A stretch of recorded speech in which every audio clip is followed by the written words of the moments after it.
Hello, I'm Simon. And I'm Dan. And this is the Wikicast, a podcast where Wikipedia takes us to a random article and we talk about what we find. Daniel, what are we talking about this week? This week, Simon, we're talking about wedding.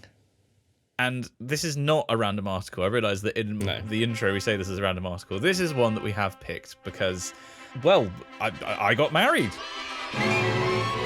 This is the Wikicast where I guess we're going to talk a bit about everything that's been happening over the past 2 months. And, you know, there hasn't been an episode because I got married and moved house.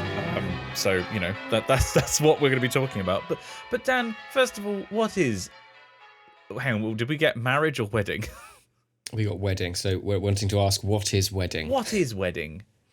A wedding, Simon, is a ceremony where two people are united in marriage. Wedding traditions and customs vary greatly between cultures, ethnic groups, religions, countries, and social classes. Most wedding ceremonies involve an exchange of marriage vows by a couple, presentation of a gift, offering rings, symbolic item, flowers, money, dress, and a public proclamation of marriage by an authority figure or celebrant. Okay, that's good, because I realise I'm on the wrong page then. I've got a wedding is a fabrication process that joins materials, usually metals or thermoplastics, by using high heat to melt the parts together. Well, I mean, I did think that your ceremony was sort of going for a slightly different edge, but I enjoyed it. When Pixel Girl came down the aisle wearing a mask, with a blowtorch, I did think that it was an odd choice, but... Yeah. Complimentary welding goggles were given out to all there. It was lovely. Yeah, please put these on at the appropriate... It's like when you watch Spy Kids 3D. When a character puts on their goggles, you better put yours on. We didn't sort of throw confetti at the end. You actually just walked through a stream of sparks as we all got our welding guns out. I bet you people have done that, surely. Because if I've learned anything from the process of planning a wedding, and interestingly, it does give you a different perspective on going to other people's weddings, that like so many people's weddings are curated on Pinterest, and someone will see a picture and go, oh, that looks cool, we should do that. And like, then I can guarantee you that somebody has organised that. Like every conceivable format of wedding has been done. Mm-hmm. Like it's almost like, you know, Rule 34, but for weddings. If someone's like drawn it or imagined it, someone's had a wedding like that. Yeah. But I mean, ours was certainly. Sorry, I say ours as if we were the ones that got married. My wife and I, Pixel wife and I's wedding was certainly unique to us. Mm-hmm. And a big part of that was having Dan and having other people from the chapel choir present, which, as far as we could tell, was a day that everybody in the chapel choir enjoyed. Oh, it was probably one of the best days of my life so far. That's no gross exaggeration. It was just completely brilliant. I thought the ceremony was gorgeous. I thought Rev Hannah did such a wonderful job. The choir sounded great. The reception and the food and the dancing, and it was like something out of a sort of a film. It was, and interestingly, he was sort of a bellwether for a lot of the events of the day, because as the day went on and people got hotter and had a few beverages, you know, items of clothing were lost, sweat started to form. Yeah. By the time that you said goodbye at the very end of the party, it was as if I was being hugged by a small otter. Yes, thank you. That had just come through a river. Yeah. It was just slick with water. It was just coming up and being like, thank you for this. Slick with hot water, sponsored by Davidoff. Did we? Yeah, okay. We were talking about this just before. We'll come back to the wedding in just a second. We were talking about this before we recorded. You're expecting a delivery, and I'm expecting a delivery. I'm expecting some Pixel Buds Pro, to the wireless headphones, but you're expecting some hot water. I'm expecting some hot water, which is a cologne of the brand Davidoff. And when we were talking about colognes and just generally how sort of silly they are and sort of needlessly A, expensive, and B, sort of titled in the most ridiculous ways, Simon came across the extraordinary website Fragrantica, freejulianassange.com. Hashtag free Julian Assange, yes. Which is, it's a perfume encyclopedia. It has, to date, 74,354 registered perfumes, 1,307,434 reviews, and online right now, on this encyclopedia, there are 3,266 people. It's extraordinary. Which is just bonkers. And it gives you needless information that nobody needs to know. So, for instance, Hot Water, Davidoff for Men, says that it has top notes of wormwood and basil, middle notes of paprika and patchouli, and base notes of benzoin and styrax. Whereas for those keeping score at home, my preferred perfume, Terre d'Hermes, or Terre de Hermes, I guess. Trinity Terre d'Hermes, is that? It's apparently has the main accords of citrus. It's woody, fresh, spicy. Not two things that I would have put together. Fresh and spicy, I think, are almost antonyms. Aromatic, earthy, and warm spicy. And it breaks it down into top notes, middle notes, base notes. There's a section of people who have taken pictures of their bottles of the perfume on holiday. Lots of reviews. I wish I cared about anything as much as these people care about perfume, Dan. Bonkers. I mean, a slightly useful thing, I'm just scrolling down the page now, and it talks about longevity. Oh, okay, right. Which is useful, yes, because it's nothing more annoying than spending some money on a really nice cologne and then realising that actually it doesn't really last. Whereas this gets a moderate rating of 289 votes, so it's clearly sort of fairly good value. Jesus, I've only just noticed, by the way, the reviews on these perfumes. Like, you know how, like, when you go on websites like this, you expect the user-generated content to be, like, one thing every couple of months or every couple of years. These are coming in every couple of days, these reviews. And there's a review here from Kaju23. Bear in mind, this is on the a perfume that I use, which opens, quote, "Would you me? I'd me. I'd me so hard," end quote. Remember that scene from Silence of the Lambs? It describes the scent of Terre de Hermes perfectly. Amazing. I bought it, I sprayed it on my wrist, I went shopping, and this quote came to my mind instantly. Extraordinary. What the hell? What is this website? Who are you people? If you are a perfume fan, let us know why in an email, please. But anyway, we're getting unbelievably for this podcast sidetracked. We wanted to talk a bit about sort of the wedding and what we've been up to really for the past 2 months. And obviously the wedding's been quite a big part of that for me at least, and a big event for Dan. But yeah, I mean, so to go to absolute basics, Pixel Girl and I, we met in the same choir that we met Dan in at the University of Exeter, and so we sang together in the Mary Harris Memorial Chapel on the university campus, and that was where we were married. And we were married by Reverend Hannah, who was the priest who was at the end of our tenure. I knew a couple of priests who were there, and she was the one that we ended up with, and we're very happy that Hannah came to stay at Exeter because she's, I think you'd agree with me, Dan, absolutely wonderful. She's a wonderful person and a very good priest, and we were so happy that she was able to officiate the wedding and have her around all day, because she's one of those people that's just happy to have around, And to carry on that theme, we wanted the music to be a big part of the wedding and of the day as a whole, actually. And Dan, you were the person who was, well, not solely responsible. You were the person who was singing all of it. Yeah. You were one of the people. So what was the music like from your perspective? I thought it was wonderful. It was a really good mix of sort of dearly loved chapel favourites. We featured Wesley's Blessed Be the God and Father. Blessed Be the God and Father, which is an Exeter institution in its own right. Yep. Samuel Sebastian Wesley was one time organist of Exeter Cathedral. In fact, and is buried in Exeter. I have sung his hymn tune Hereford while standing at his grave at midnight, which makes it sound like a little bit of a culty thing to do. It wasn't. I think we were all just a bit drunk. But it was very moving. And then we also had some amazing music by the man, the myth, the bumbling legend, Hugo Wickman. Yeah, put that on his tombstone. Yes, we did.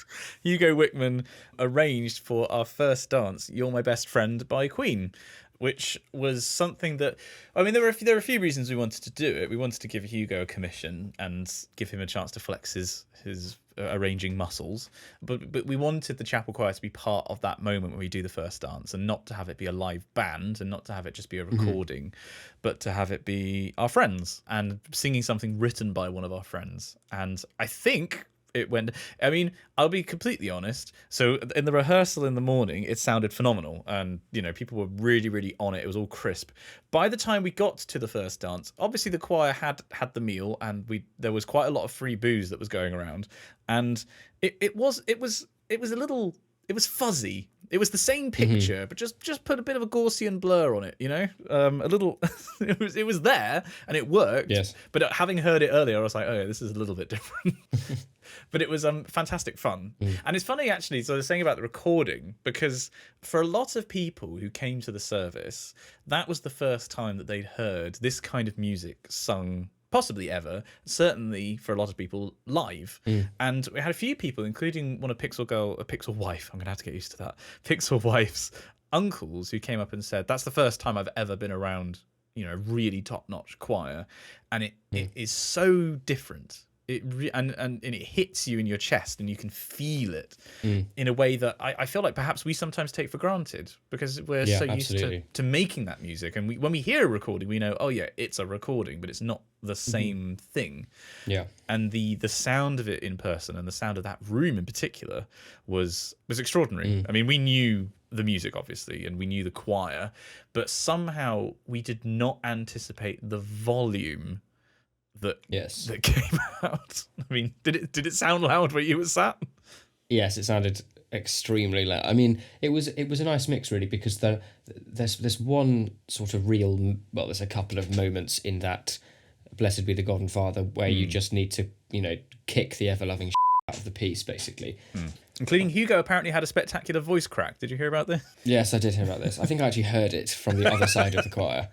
But we also sang Duruflé's Ubi Caritas, which is a beautiful, moving, deeply emotional, and at no point does it really get louder than mezzo forte. It's not a loud piece by any stretch.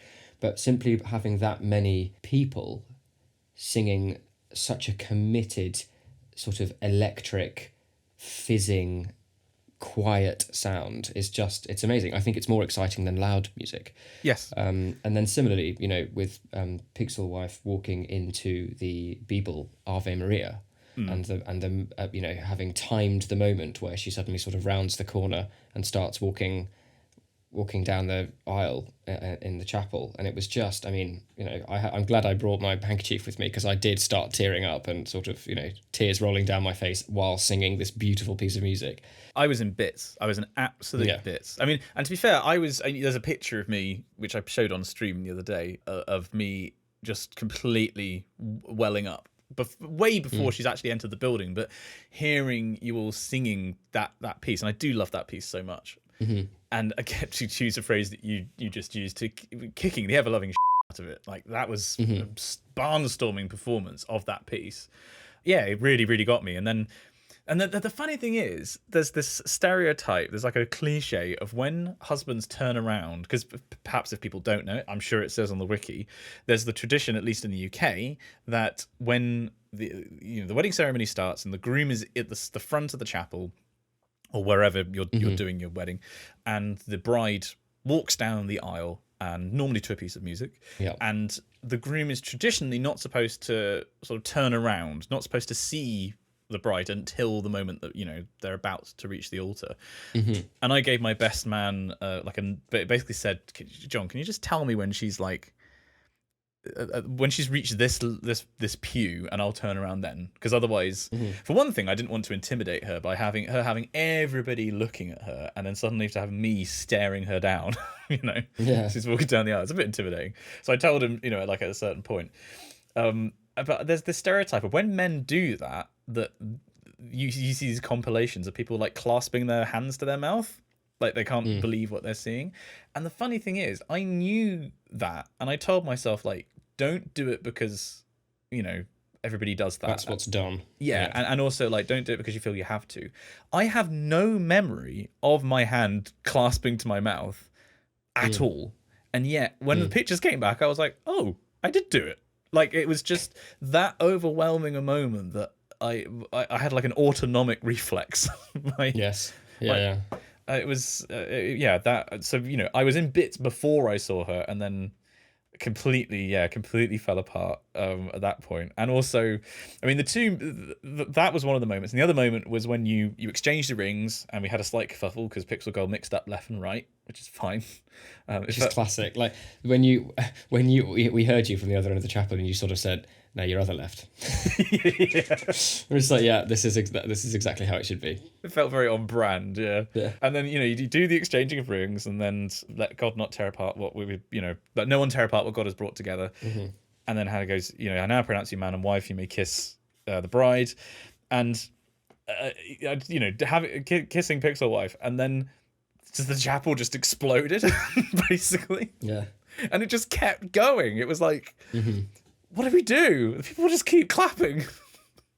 And that was the moment. If I could pick one moment, I think, to relive for the rest of my life, it was probably that. Yeah. It was just totally overwhelming in a way that I cannot put into words. If people haven't experienced that themselves, there's just such a profound joy at everybody who is important to you being in one place and just beaming with happiness. Like everyone there was so happy, and that was our favorite part of looking through the pictures. Actually, was looking through all the crowd shots of people, and looking at people's faces. But yeah, that was just extraordinary. And actually, before we move on from the ceremony, shout out to Wikicast regular mention, Matt Can, who depped for us. Literally, he found out that Pixel wife and I were getting married, and he just went, "Oh, great, can I sing?" And we were like, "Well, yeah, we unfortunately we can't offer you a place in the reception because we've run out of spaces." And it was like, "Oh, that's fine, I just want to sing." Yeah. Bless him. Matt, thank you so much. You added a huge amount to the day, especially those wonderful low notes in the Darufle. Like that really, it's a personal favorite part of that piece, and you really added to it. And then and then we had the rest of the day where you do the reception. We went to the stately home, which was Rockbeer Manor, which was beautiful. So what did you think of the reception venue? I thought it was really lovely. I mean, we were blessed with extraordinary weather. Some would say a bit too blessed. Yeah, it was so hot. It was so hot. But I thought it was just stunning, completely stunning. Well, we didn't decorate it much because we sort of thought that the venue stood on its own, really, that we wanted to have little touches of us here and there. But, basically, there's this wonderful manor and the gardens, although that was quite striking, was that this was quite soon after, I think it was the week after the UK had its big heat wave, when it was like 38 degrees. And, the grass was just scorched and yellow and dry, and it was like, I wonder if there's going to be a certain sense of me in 50 years' time looking back at these pictures going, oh yeah, that makes sense. It weirdly felt on brand for me that my wedding was scorched. But there you go. And then we had a meal, and we had speeches and everything like that, which I feel like I got off, compared to other weddings I've been to, I got off very lightly in my best man speech. Yes. And I didn't actually say to you on the day, actually, speaking of speech, I thought you spoke incredibly well. I really, really, really enjoyed your speech. I thought it was absolutely on the money, really, really classy and deeply moving. Oh, thank you. Like I finished it the night before, but I've been sort of thinking about it for a while, and there were a few bits of it that were probably a bit overthought. There are a few jokes that I think were a little bit too, perhaps went over people's heads. Pixel Girl, for example, did not at all recognise the Shakespeare I was quoting. She just looked confused at that point. But yes, no, I was very happy with how that came out, actually. And I think Pixel, she's not, even though she's a teacher, she's not the most confident at public speaking, but I thought she did fantastically well. Absolutely. No, she did. And John, my best man, John is not very confident in front of crowds at all, but he was so assured, and compared to his wedding as well, he was so much more confident and just lovely. Yeah, I mean, overall, the whole day was just fantastic. As you say, it was one of the best. It was the best day of my life for me. Obviously, I had a bit more skin in the game, and just seeing everybody being so happy and seeing choir people just. It was in a way, it was sort of an excuse for a choir reunion. Let's be real. It was it was a lot of people that just wanted to see each other again, and we thought, yeah, this is a good excuse. No, it was wonderful. And of course, I'd be remiss to not mention the person who, according to the photographer, was the real star of the day, which was Ed Dunn. Could you describe how many pictures Ed Dunn wheedled his way into over the course of that wedding? I mean, most. Literally most. The vast majority of them. And it was it was brilliant because, I'm sure those who are listening to the podcast would have seen some of these photos online somewhere, be it on Simon's stream or Instagram or some other such place. Ed had decided to wear full, well, I suppose technically not full Highland dress because It's Celtic, isn't it? It's Irish. he's wearing an Irish, or rather was meant to be wearing an Irish kilt because he has some Irish sort of ancestry Or something. or something like that. So he But claims. he had managed to bring everything that he needed for this outfit, including purchasing a very nice sort of bottle green dress jacket to go with the kilt, and he had the right flashes of tartan on his socks to match the kit, and it was extraordinary, and it was a very good outfit. However, he realised the night before the wedding that the one item of clothing, he had everything else but was missing one slightly crucial garment, which was the kilt.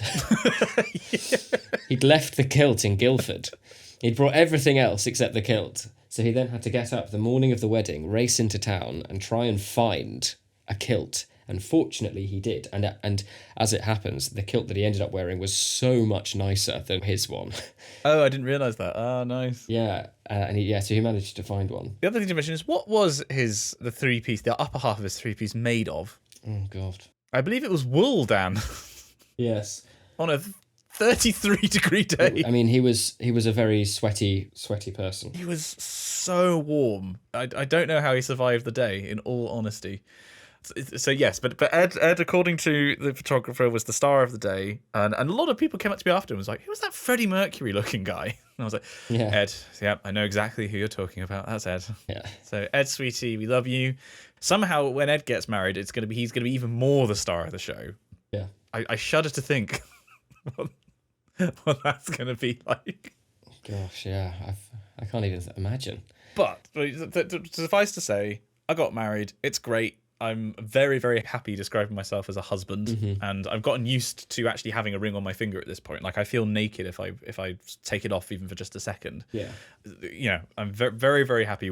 I think I speak for us both in saying we're very happy, and we had a lovely honeymoon. Took the Eurostar through to Paris, went through France, and we ended up in Barcelona. Gorgeous. And it was just great. But then enough about me, Dan. I've hogged the limelight for quite a while. What have you been up to? The past 2 months, what the devil have you been doing? Gosh, well, I mean, it's been a pretty busy time. Obviously, I don't really get any breaks through this LPC and Masters. So I've been doing an awful lot of that. I have had some fairly scary exams, the results of which have come back, and I'm really pleased with them, which is great. And I'm rapidly approaching the end. Come the middle of October, I will be done. Wow. My master's thesis would have been submitted. All of my exams and outstanding assessments will have been completed.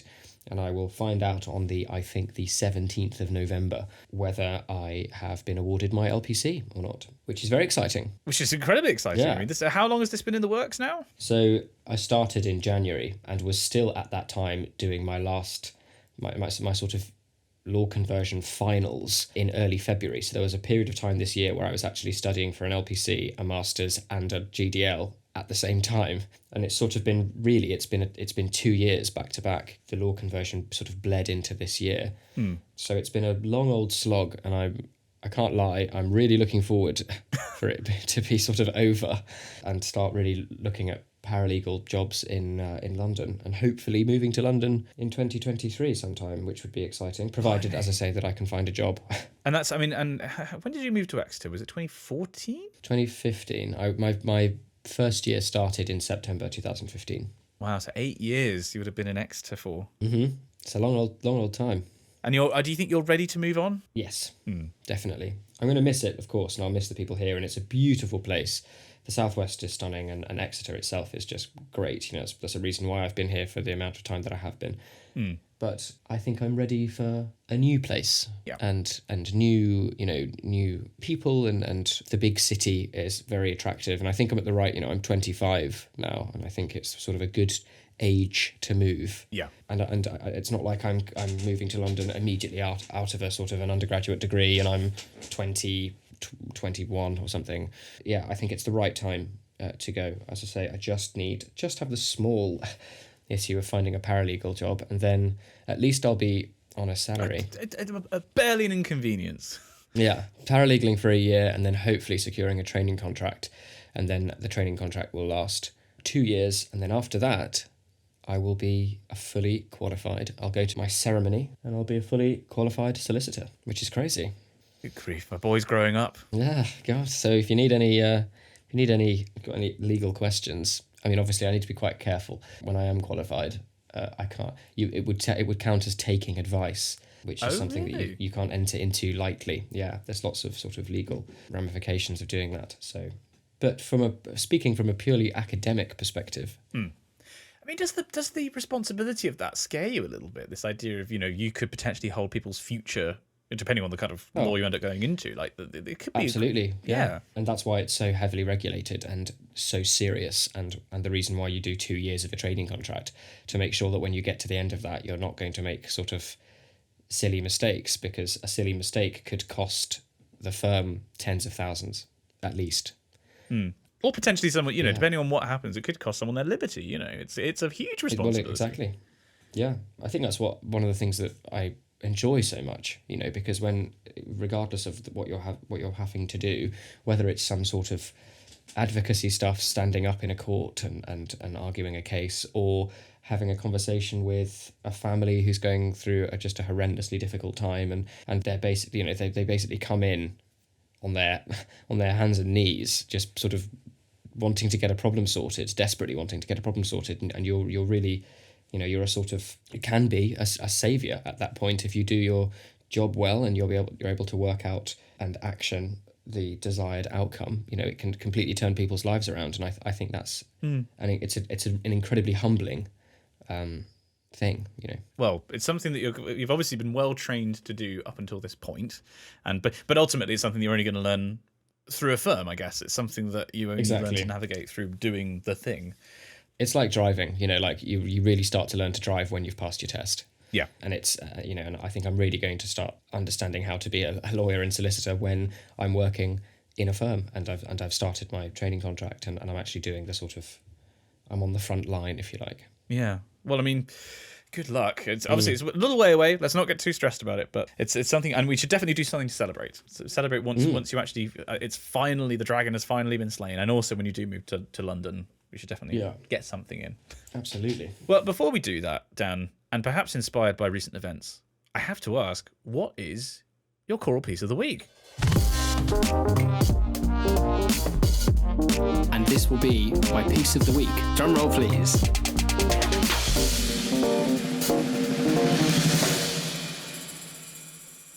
Well, it's been a musical feast for me in the 2 months that we haven't been able to record. Not only have I been very, very busy, but certainly in the last 2 weeks, I was away for a week at the Eddington Festival of Music Within the Liturgy, the 67th annual festival, which is an absolutely wonderful festival that, if you want to sort of learn more about it, you can just literally Google Eddington Festival and go to the website and read, and it's fascinating. But I basically go away to a gorgeous priory church in West Wiltshire for a week and sing 4 services a day and make some extraordinary music with some even more extraordinary people, and it's always a highlight of my year. And one of the pieces that featured that week was a piece by Copeland called In the Beginning. I don't know that one. I love Copeland, and that's a new one. It's absolutely phenomenal. It tracks the creation story, basically, and you go through, on the first day, on the second day, on the third, blah, blah, and it's incredibly powerful, and it features a really, really difficult soprano solo sort of throughout, also sort of like the narrator, I suppose. Like, it's 17 minutes long as well. It's huge. Yeah, it's an extraordinary piece of music, and I am I'm still reeling from it. It's really, really wonderful, and so I didn't even have to think about my choral piece of the week. It's Aaron Copeland's In the Beginning. I mean, I love Copeland so much, but I have to admit, I don't think I've listened to anything choral by him. Yeah, I was the same. I mean, I know Appalachian Spring. I was actually looking at the Oxford Film, because when I was a student at Oxford, I signed up to the university, so the orchestra and residence, and they published something that I read that they're doing Appalachian Spring, and I was like, oh, love to see that. But that and things like obviously Fanfare for the Common Man and Rodeo and stuff like that. But yeah, I've never even thought about him doing choral. So I will have to check this out, and you can too, in the show notes. There's links to everything we've talked about in the wherever you get your podcast, in the little bit that has the links. Speaking similarly of music, it would be remiss of me not to mention the wonderful experience I had at my first BBC prom. Oh, well, should we do which this in was- Critics Corner? Let's hop over. Hop Let's over. What? Go on then, hit me with it. So I went to the Bach B minor Mass prom last Monday, which was my first prom ever, and it was absolutely wonderful. And I am going to be keeping my eyes out for what's coming up in future proms, and definitely going to take the time to go. Hopefully, if I'm in London, it'll be easier for me to get there, of course. But it was just extraordinary. The orchestra and the choir were brilliant. I absolutely adore the B minor Mass. It's probably my favourite work of Bach's, even over the Passions. And we went with a really excellent group of people, a good mix of Exeter-based folk. And then we went to the pub afterwards, and it was the Queen's Arms, which is about a sort of 4-minute walk from the Royal Albert Hall. And this pub suddenly seemed to become the gathering point for any sort of sacred choral musicians between the ages of, 20 and 30. And it was bizarre. I was seeing people that I haven't seen in years. An organist friend of mine who used to be the organ scholar at Homerton, Cambridge, was there with some friends that I hadn't seen on that until I went on tour with them to Prague many years ago. Similarly, there was a really lovely group of Oxford-based folk that I hadn't seen in ages. It was extraordinary. In fact, so extraordinary that there was a chap who came and said hello to me at the Eddington Festival and was talking back to the pandemic and how much he had enjoyed the virtual complins that the Exeter Cathedral Choral Scholars were doing, and then similarly the Southwest Scholars Evensong Project. I walked into this pub and was standing in the queue to the bar and suddenly turned to my right, and there he was. So I sort of tapped him on the shoulder and said, hello again, nice to see you, having last seen him at the Eddington Festival. We'd never met before. It was wonderful. It was absolutely fantastic, and I can't wait to go back and experience proms again, really. Just to give people a bit more context, because I love the piece, but I think you'll be able to answer this more fully than I ever could. Why is the B minor Mass so great? Because it's one of these pieces that people may have heard of, but why is it just adored so much? So, as you've probably guessed, it's Bach's Mass in B minor, so the text and the foundation for the work is the sort of setting of the Mass. It's the Mass text, so you'll start with the Kyrie, moving into the Gloria, and then a Credo, and Sanctus, Benedictus, Agnus. So I think, certainly for me, I find that a really wonderful touchstone and access point for the work, because I'm so familiar with the Mass itself, especially doing so much singing at Buckfast Abbey now, there's always chanted sections of the Mass in conjunction with some polyphonic setting. But it's just an extraordinary work. I mean, the scale of the thing is, the mind boggles. And there's so much variety in the piece. There's some of the most extraordinary, certainly for that time in Western music, the loudest, broadest use of orchestra are going right the way down to really sort of quiet, beautiful moments. And even within one movement, like in the Et Incarnatus Est, going from one straight into the other, going from incredible quiet to massive orchestra, massive choir, and beautiful solos and beautiful choral pieces, choir sections to it. I'm gonna have to listen to it again now, Dan. There's a wonderful quote here by Alberto Basso, who is an Italian musicologist, and he says, "The Mass in B minor is the consecration of a whole life. Started in 1733 for diplomatic reasons, it was finished in the very last years of Bach's life, when he had already gone blind.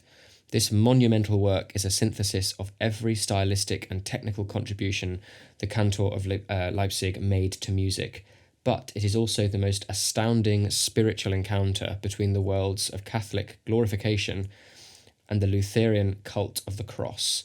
Scholars have suggested that the Mass in B minor belongs in the same category as the art of fugue, as a summation of Bach's deep, lifelong involvement with the musical tradition, in this case with choral settings and theology."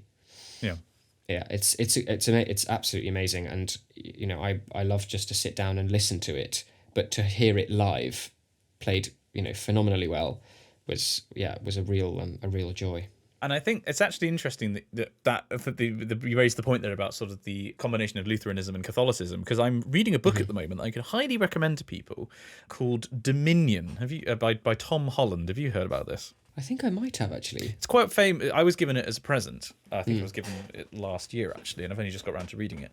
But it's really, really interesting. The thesis of the book is basically that Christianity is what defined a large section of what we think of makes the West the West. And it's certainly, even if you disagree with that hypothesis, and I think there are reasons to disagree with it, as an expansive history of Christianity, and actually finally answering questions that I've had for a while, that I've had vague Wikipedia binges on, like what is Calvinism, and where did, who was Origen, and why was the Council of Nicaea called, and things like that. Like it's a fantastically interesting history of that, the development of Christianity and how it has influenced thought in the West. It's a big old book, I will say that. It's like 500 pages. I'm on about page 200, and we're at Charlemagne, or Charlemagne, however you pronounce it, at the moment. So there's a lot in it. But if you find that concept interesting, just as a lead on from what Dan mentioned, very, very highly recommend. But a very, very good book. Are you reading anything at the moment? I am, actually. I've recently finished reading Kazuo Ishiguro's The Buried Giant, which was great. Really enjoyed that. And if you haven't read it, I really, really recommend it. I'm now reading A Brave New World by Aldous Huxley. Oh, one of my favourite books. I really love Brave New World. I adore. It's so captivating, and I'm really looking forward to reading his Doors to Perception next. His writings on the experience of taking mescaline, because I have watched recently the really, really fascinating Netflix documentary How to Change Your Mind, talking about psychedelics and how finally we're moving back into a period where the stigma around psychedelics is being removed, and actually their clinical application is being truly realised and appreciated, and the reasons that psychedelic testing was shut down because of the sort of war on drugs, and really it's all some massive sort of conspiracy, really, because there was nothing that proved that these psychedelics were anywhere near as dangerous as the other sort of Class C drugs, and it was really a worry about how it was going to affect petitioning and the decision to go to war in Vietnam. It's really interesting. If you haven't, it's based on a book, and then the book has been turned into a series, and each episode in this documentary series focuses on a different psychedelic, and it's completely fascinating. So I was reading that, and then they spoke in that when they did the episode on mescaline, talking about Huxley's book, and that sort of inspired me to start looking up his stuff, because I haven't really read any of his work before, and I've started with Brave New World, and it's just great. It's so good. I mean, I read it when I was about 10, which in retrospect was far, far too young. For most of the things that happen in that book. Yeah. But it was a very influential book to me in terms of teaching me just because something is logical doesn't mean that it's morally right. Yes. Which, as a kid who was very, very much into science, is a lesson that I think sometimes is lacking. And it was, really, really influential on me. Insert Jurassic Park quote here. Yeah. Fergus, you know what to do. Yeah, but your scientists were so preoccupied with whether or not they could that they didn't stop to think if they should. Actually, and you mentioned sort of watching something on Netflix. Have you watched the new The Rings of Power, the Lord of the Rings Amazon show? Not yet, and I'm going to watch it today. Oh, okay. I haven't either. I'm very, very, very excited. I'm excited but a little nervous. I've seen, because obviously the whole the conversation online about this show has been so completely overtaken by racists and bigots and people who are just not engaging in good faith discussion. Let's be honest. There's so much of that going around online when talking about this show that it has been difficult to gauge quite what people are thinking and actually how good the show is. I've seen a clip that makes me of Galadriel fighting a troll that makes me feel a little nervous, but I'm excited to give it a go, and I do plan on watching it. But before finishing Critics Corner, I don't believe I mentioned this previously. I think it's been in the time since we last recorded. But I want to go on the record as saying in Critics Corner, if you haven't watched Arcane, just do it. I can't even remember when I actually finished this series. It's been a few months, and I have been unable to stop thinking about it. It's just extraordinary on from the voice acting, the animation, the art style, the story. It's people watch it. Please do yourself a favor and watch it. It's like 9 episodes on Netflix. You will not regret it. Yeah, I really, really need to watch that. Actually, speaking of another thing that I have watched that I really, really enjoyed, my partner and I watched The Northman the other night. Oh, yeah. Viking Gladiator. Yeah, really cool. The original inspirational story for Hamlet. Yes, makes sense. Yeah, and it was great. It's absolutely brilliant. Did you see that in the theatre, or did you watch it at home? Watched it at home. Because it's been so long since I've been to a movie theatre and watched something, and it is an experience that I'm really getting an itch for now. So I don't know. I feel like when we lived together, I watched way more films, and we watched a lot of films together. And I'm not sure if that's just because we had more time, or if it's because there were more things out in the cinema that we were interested in. And certainly recently, it has felt like it's been kind of slim pickings. Yes, no, I'd agree. I can't remember the last time I actually went to the cinema to see anything. It's either been a case of watching originals that I can get through any of the streaming services, or waiting until they become available to rent, and then renting them for about £4. Yeah, and watching them at home. But I do miss the cinema. We should make an effort, Dan. We should. Between now and the next episode, we should try and go see a film in a cinema and report back on these strange empty buildings that are full of disease and people on their phones. Top lad.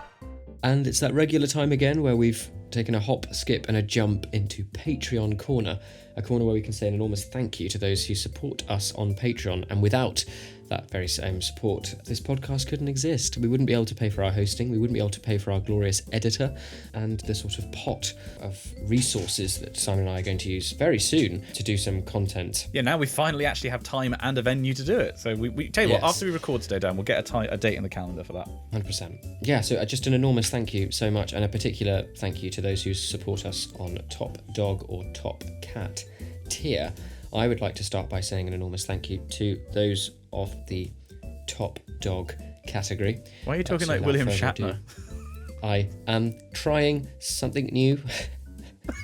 I'd like to say an enormous thank you to Jay Wright. Robotic. Sorry, I'm just like Jay a 50s Wright, sci-fi robot. Peter Reed, Kodzo, Colin J. Brown, Alistair Fortune, Eve Sharples, Lexi at Front Desk, Hasse Hansen, Henry VII, King of England and of France, Lord of Ireland, Aaron Jorgensen, Naf Larocque, Sam Harvey, Andrian with an N, Chan, Ben Caples, Martin Narciso, Christian from the Alps, Amy Bonney, Lexi at Front Desk's boss, and Carl Wildrot.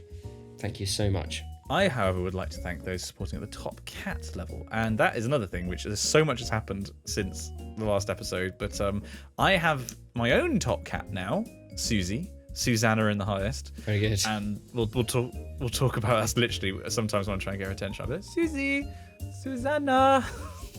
Susanna in the highest.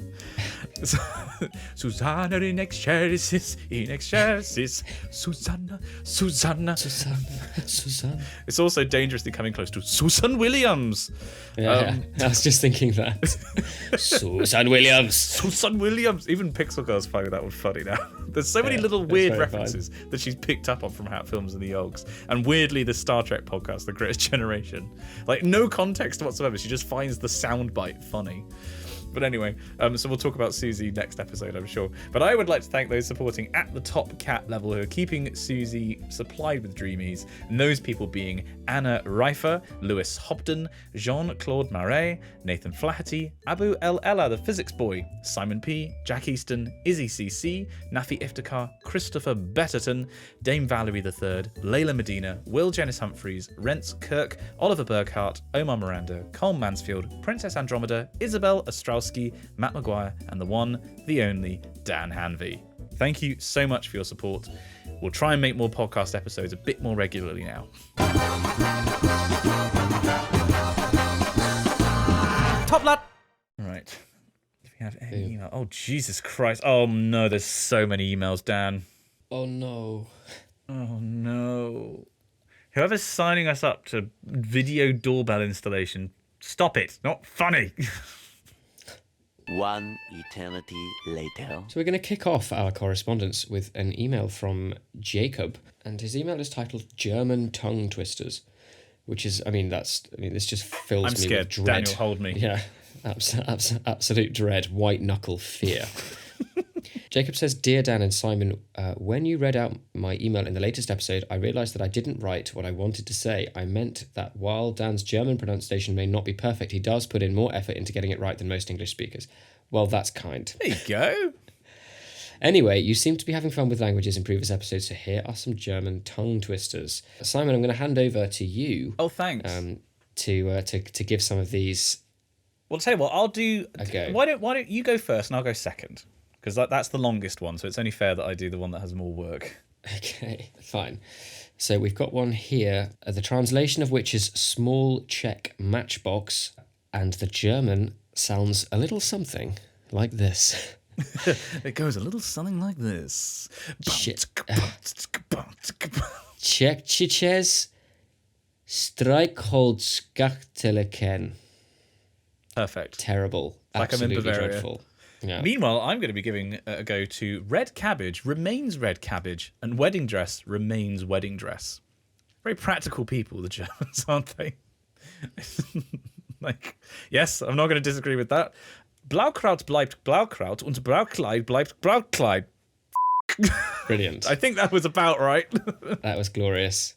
Blaukraut bleibt Blaukraut und Blaukraut und Brautkleid Brautkleid bleibt Brautkleid. Wow, amazing. The last one we've got here, the cat steps on the staircase in a way that breaks it. It's snowing on Mount Fuji. Die Katze tritt die Treppe krumm. Die Katze tritt die Treppe krumm. Or something. Why did I sounded more Swedish than that was like Welsh German. Very good. Wow, thank you for those, Jacob. I like these things that people say. I suppose we don't say tongue twisters in English. You know, it's not a thing that features in language quite frequently. Oh, here there is actually a note in follow up in regards to Blaukraut. Sorry, again, it's so hard for an English person to not sometimes say something in German and do it in a very camp accent. Because that one time on QI that Stephen Fry introduced a mobile phone as a handy. Oh, weiß mein Handy. Mein Handy ist kaputt. It occurred to me that Blaukraut being translated as red cabbage might be confusing. I'm sorry, I can't. It's so ingrained in my brain at this point. Sorry. Because what does this say? Blau is German for blue, so it should be blue cabbage. On the other hand, red would be rot in German, and Blaukraut is also called Rotkohl or Rotkraut in German-speaking countries. Apparently, this is because red cabbage changes colour depending on the pH value of the soil. There's more information about the chemistry of this on the Wikipedia. Oh, so they're like, is it hydrangeas that do that? They can be blue or they can be pink, depending on the acidity. It can be violet sky. They can be. They can be purple. They can be anything you like. Yeah. I never actually knew the lyrics of that song until it became such a thing on TikTok. Like one of those songs that I just accepted. Who knows? Probably aren't even any lyrics. He probably just makes it up every single time. A bit like the middle bit of Fairy Tale of New York. Where it's like, you're a bum, you're a punk, you're not bad. Like, yeah. Apparently there are lyrics. Not meant for human tongues. And also apparently messed up the translation of the third tongue twister. So it's not to do with the cat sitting on breaking the stairs. It's the word krumm translate to bent and not broken. So a more accurate translation would be the cat steps on the staircase in a way that bends it. I study German and English at university, so getting this right is important to me. Best regards, Jacob. Thank you, Jacob, for that experience of German tongue twisters. I will be practicing day and night to get those right. We have an email here and we do really encourage people, please do email in. This is our favourite part of the show, is hearing from you, because you're much better at this than we are. We have an email here from Alex. Dear podcast host Dan and Simon. Apparently I'm just like an also-ran. Yeah. I'm Alex, again. In your latest episode, you asked us to send you anything, literally anything. So here you have it. We did, and we are accepting literally anything in our inbox. If you've never emailed into a podcast before, this is a call to you. Email in whatever you like. Okay, that's all. Keep up the great non-tent. Alex, 0.226 Queen Elizabeth II. Brilliant. Top stuff, Alex. Postscript, did you think that was all? Here's the rest of the email. Here we go. Over a year ago, I first wrote to you. In that extremely long email, I said many things, one of them being that I was going on Erasmus to Groningen in the Netherlands for the current academic year. And I've been to Groningen. It's very, very cool. Now, my time here is coming to an end, so in true Wikicast fashion, here's my review of the Netherlands. Excellent. Netherlands, a review. Geography. It's extremely flat, not even the smallest hill. Did you know that the tallest hill in the Netherlands is in an island in the Caribbean? I did not know that. It's one of their overseas dependencies, aka remaining colonies. And it's taller than anything in the huge country of the Netherlands. So, fun fact. I'm surprised flat earthers are not a big thing here. Last week, I went to the highest point in the whole country. Apparently not true, which technically only belongs 1/3 to the Netherlands and is shared with Germany and Belgium, and I was very surprised to see a couple of small hills. For reference, this point is 323 meters tall. And the longest line of Spanish omelettes ever measured 223 meters. I've got a perfect sense of how big this hill is now. Thank you, Alex. Mm-hmm. However, I must say, it does make it the perfect place for bikes, and I love that. Agreed. Love biking in the Netherlands. Language. I'm afraid I didn't even try. Yep, sounds about right. I mean, you're a man after our heart, Alex. Absolutely everyone here speaks English, and I'm so grateful for it. About Dutch, there's way too many... I'm going to read what looks like is written. About Dutch, there's way too many sounds everywhere. It cannot be healthy for your throat. I mean, I read that as Wookiee. Was Shaiish? Is that the name of the Wookiee language? A nice anecdote here connecting you to your previous episodes. I went to watch Everything Everywhere All at Once, which I highly recommend, and Simon wants to watch, but don't watch it in original version with Dutch subtitles if you don't know Dutch, as half the movie is in Chinese and you won't be able to understand it. Right, strong. Okay, lesson learned. Good. Food. Street waffles are great. I love them. However, apart from that and cheese, everything else I found was fried. Fried egg balls. Fried egg balls? Fried dough. Fried egg balls? Fried cheese. What the hell is a fried egg ball? I mean, obviously I know what it is, but... I haven't come across fried egg balls in the Netherlands. Fried egg balls? It's also the password of one UK politician. What the hell? Oh, they're Scotch eggs. Oh, right. I think. I see. Dutch Scotch eggs. Dutch eggs. Dutch eggs. Amazing. There's a theory about Europe I read once, which is that I have found to be very true. Europe is divided in two: the south, tomato Europe, and the north, potato Europe. Netherlands is very much part of potato Europe. In contrast, Spain is part of tomato Europe and has also created the best dish with potatoes, Spanish omelette. If you ever go to Spain, please do try it. I must say, Spanish omelette is great. Patatas bravas, also very good. It's so good. Yeah, I love Spanish omelette. What is your favourite way of consuming potatoes, Dan? Potatoes. Boil them, mash them, stick them in a stew. You've got a rich stable gosh. to choose from. I mean, there is nothing to me more satisfying than mashed potato and gravy. I love mash. Comfort food. I'm going to be somewhat heathen here. I'm going to say my favourite way of consuming potato is in a chip butty. Is orally. Yeah, you freak. Thank God. Yes, a chip butty I think is my favoured thing, which for those of you who perhaps are not from the UK is a sandwich made out of potato fries, but they have to be the Vlogbrothers did this and they completely up. Like they used French fries. No. It's got to be like chippy fish and chip shop fries that are like soggy. A little bit soggy, a centimetre or so in width and height. And I personally like butter or spread and ketchup, and that in a sandwich was amazing. Carb on carb, give me those carbs. Just to briefly bring the review of the Netherlands, which is obviously now canon and authoritative, from Alex to a conclusion. Weather, much better than I expected. I was prepared for rain almost every day, but was surprised by the number of sunny days we got. Ducks. I was pleased to find a lot of ducks in the lake next to my accommodation. I like ducks. Excellent. Conclusion, overall, I love my stay here in the Netherlands and would love to come back here anytime. It's been a great place to live in for the past year. Highly recommended, especially if you have bikes or like ducks. So that's all. Thanks for getting to the end of my once again too long email. Keep up the great work, Alex. Well, thank you, Alex. Thank you so much, Alex. I really like that as a format. Can people, if you have studied in another country, or if you are studying in another country, which could be, especially actually, if you're in the UK and you're studying from abroad, give us a review of the country. This could go very, very wrong, but Good. But I think that gives us more cause to do it, you know. yeah, exactly. It's a risk I'm willing to take. Alex will be pleased to know that this email has been finally read out because it was sent to us on July 6th and it's now the 5th of September. Well, I mean, we did call for emails in our last episode, and several people, there's still more emails to read out. Several people have dutifully responded, but obviously did so after that message. And sorry, guys, it is my fault. I got married. I went on honeymoon. I bought a house. Past 2 months have just been. I went on honeymoon. Yeah, I was away for like 2 weeks. On honeymoon. Sorry guys, couldn't do it. I went on honeymoon. Yeah, it's a classic problem. Got a meeting. Sorry guys, I'm on honeymoon. It was great. It was as if I'd fallen off the face of the earth. If I'd said to people like, they were like, "Oh, just to chase up on this," and they got my out of hours, you could tell in the response to it, be like, "Don't worry, take as much time as you need, sweetheart. That's fantastic." Yeah, good for you. So, Daniel, what have we learned today? Today, Simon, we learnt about wedding. A wedding specifically. A wedding specifically, not only the general concept, but also discussion of your very own wedding. And it was wonderful. And it was so wonderful because you were there. As I said in my speech, having everybody there was very, very important to us. And you were absolutely part of that. So thank you for being there, Dan. And well, thank you. It was wonderful. It was, as I say, one of the best days of my life to date. It was wonderful. And appearing on that riverbank, having swum through. Yeah. Slick. Like something out of Wind in the Willows.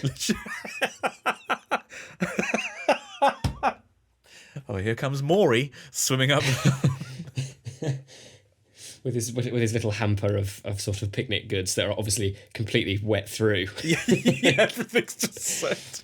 I've made sandwiches. Yeah, they're soggy. It's sort of resembles sort of papier mâché now as opposed to a sandwich. Pulls out a pocket watch. Oh, would you look at the time? It stopped again. Confound it, why does this keep happening? Anyway, toodaloo. Love it. That's all for this episode. Don't forget to subscribe to us on your podcasting service of choice. Join the Discord, and if you'd like to see our faces, check out our YouTube channels, Spongy and Electric. Country reviews, wedding stories, and other thoughts on the show can be sent to us at spongyelectric@gmail.com. We'd love to hear from you. Join us again for another tumble down the wiki rabbit hole. And we'll see you next time.